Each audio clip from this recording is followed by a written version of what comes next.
Γεια σε όλους. Είμαστε στο Ναύπλιο, στο σπίτι του Γιάννη Καποδίστρια, ένα από τα πιο ωραία μέρη τα οποία μπορεί να επισκεφτείτε στην Πελοπόννησο.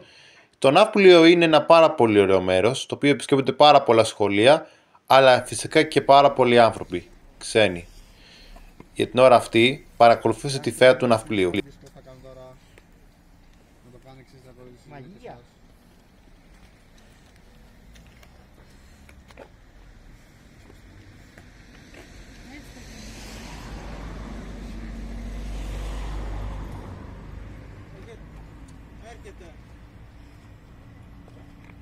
Θα βοηθούσε την NASA σε διάφορα πράγματα ο Elon Musk.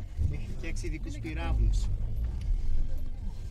Και τώρα ασχολείται με την τεχνητή νοημοσύνη.